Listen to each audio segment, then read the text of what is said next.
प्यारे बच्चों नमस्कार, मैं देवेश कुमार। आज हम लेके आए हैं आपके लिए काफ़ी इंपॉर्टेंट बहुविकल्पी प्रश्न बोर्ड एग्जाम 2025 के लिए, UP board, Bihar board, Rajasthan board, Madhya Pradesh board आदि के लिए। तो देखते हैं क्वेश्चंस क्या कहते हैं, किस तरीके से होते हैं, देखिएगा। तो पहला क्वेश्चन कह रहा है कि एक तार को खींचकर दोगुनी लंबाई कर दी जाती है, इसका प्रतिरोधकता का मान कितना हो जाएगा।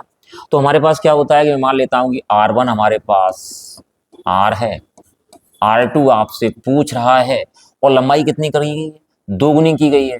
तो n बराबर हमारे पास कितना हो गया, दो गुना हो गया, दो हो गया। तो हमारे पास यहाँ फॉर्मूला काम कर जाएगा, R2 is equal to N square R1।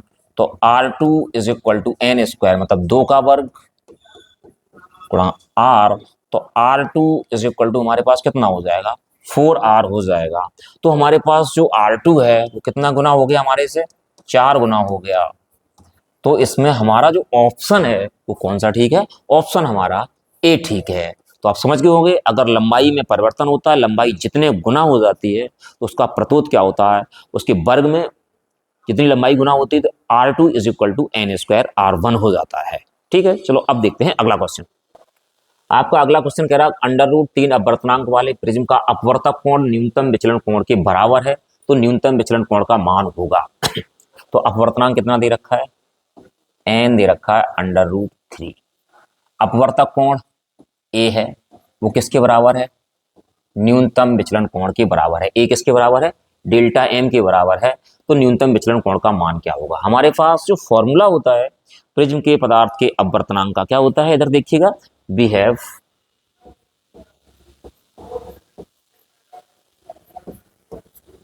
N is equal to sign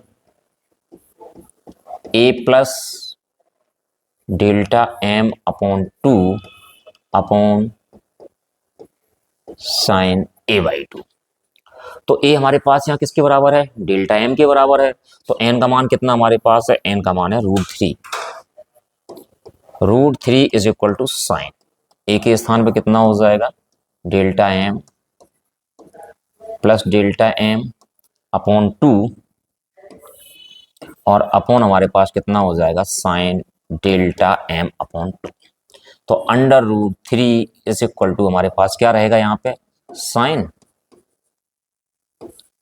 2 delta M upon 2 upon sine delta M upon 2। 2 से 2 चला जाएगा, ऊपर क्या बचा, साइन डेल्टा एम बचा।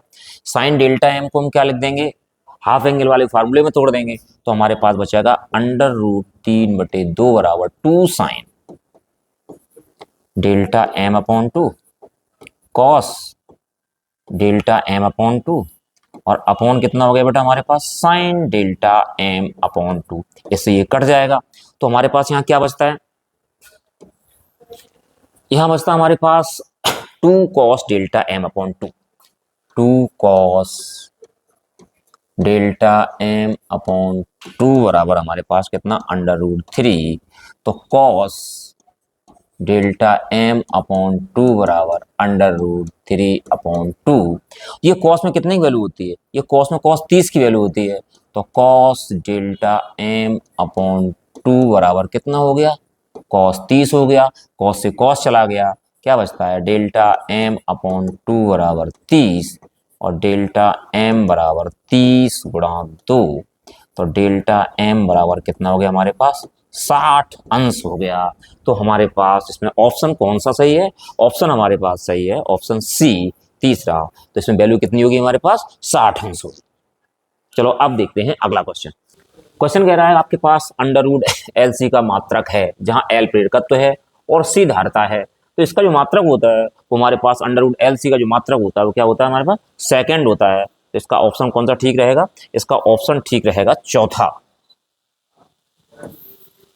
तो अंडर रूट LC का मात्रक हमारे पास क्या रहेगा, सेकंड रहेगा। तो ये है हमारे पास अंडर रूट LC का मात्रक। चलो अब देखते हैं आपका अगला क्वेश्चन क्या कहता है। अगला क्वेश्चन आपका क्या कह रहा है, देखिएगा।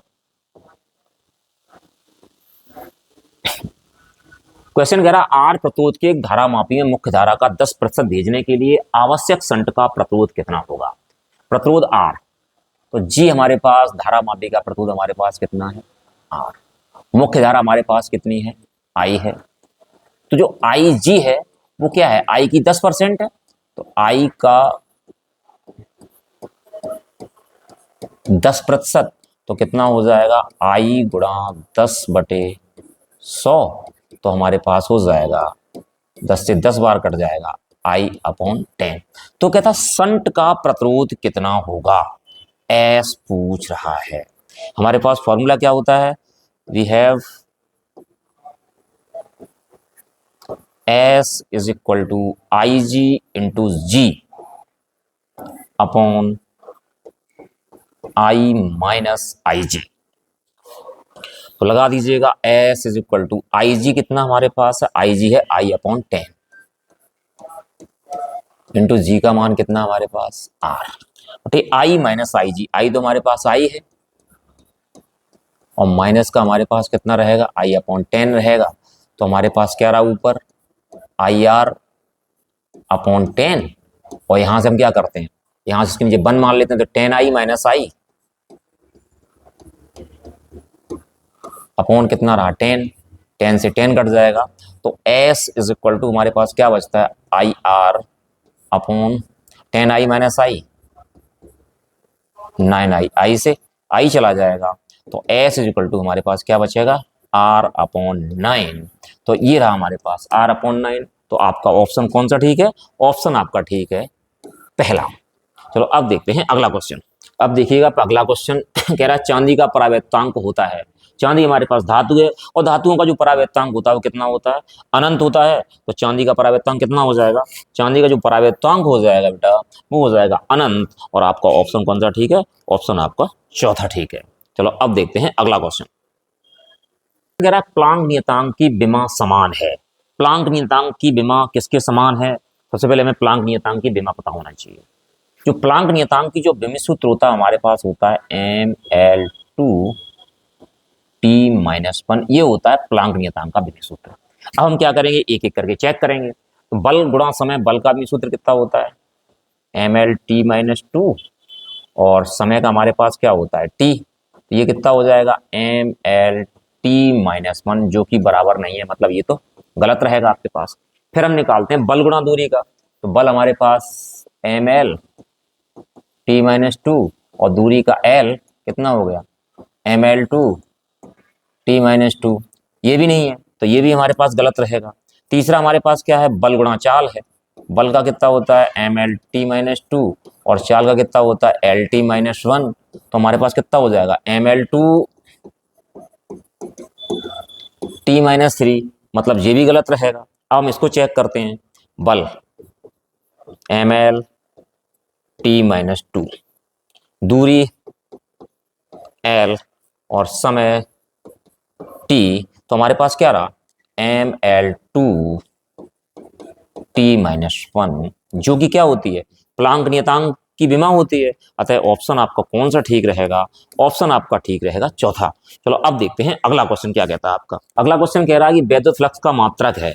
सबसे पहले देखिए वैद्युत फ्लक्स होता क्या है, वैद्युत फ्लक्स का जो फॉर्मूला होता है वो फाई ई बराबर क्या होता है हमारे पास, ई ए होता है। तो हमारे पास क्या रहेगा, फाई ई बराबर ई ए। तो हम अगर यहां से फाई ई का मात्रक निकालें,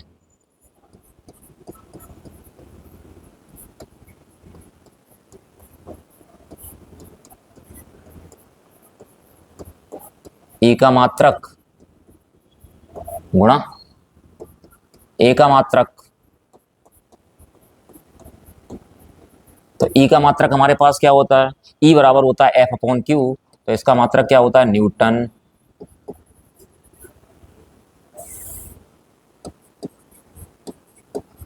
न्यूटन प्रति कूलम, और ए हमारे पास क्षेत्रफल होता है, क्षेत्रफल का मात्रक क्या होता है मीटर स्क्वायर, तो इसका मात्रक कितना हो जाएगा न्यूटन मीटर स्क्वायर प्रति कूलम। तो आपका ऑप्शन कौन सा ठीक रहेगा, आपका ऑप्शन ठीक रहेगा सेकंड, न्यूटन मीटर स्क्वायर प्रति कूलम। चलो अब देखते हैं अगला क्वेश्चन क्या कह रहा है आपका। आपका अगला क्वेश्चन कह रहा है कि हाइड्रोजन परमाणु की द्वितीय कक्षा में इलेक्ट्रॉन का कोणीय संवेग क्या होगा। अच्छा, कोणीय संवेग क्या होता है, कोणीय संवेग जो होता है हमारे पास, कोणीय संवेग होता है NH/2 पाई।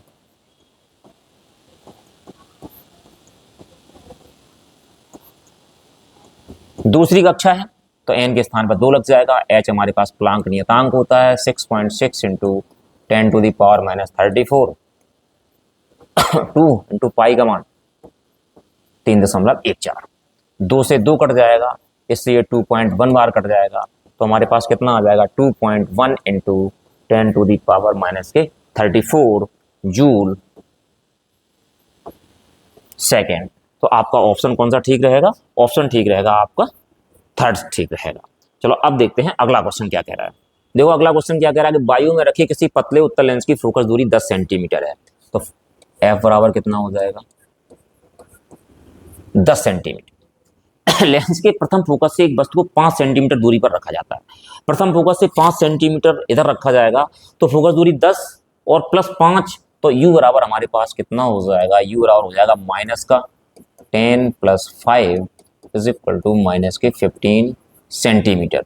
तो कहता द्वितीय फोकस से प्रतिबिंब की दूरी क्या होगी, v पूछ रहा है।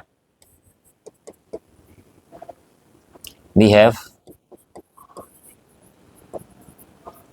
1/f is equal to 1/v minus का 1/u।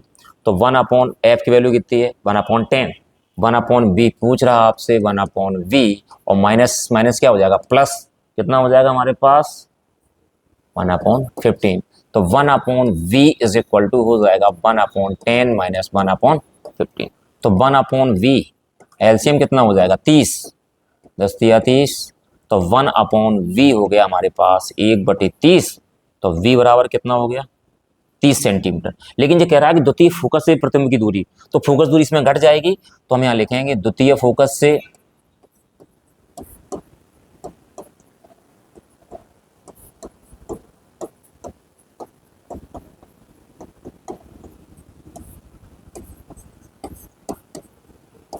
प्रतिबिंब की दूरी कितनी हो जाएगी 30 में से 10 घटा दिया जाएगा, कितना रहेगा 20 सेंटीमीटर। तो आपका जो ऑप्शन है वो कौन सा ठीक रहेगा, ए ठीक रहेगा।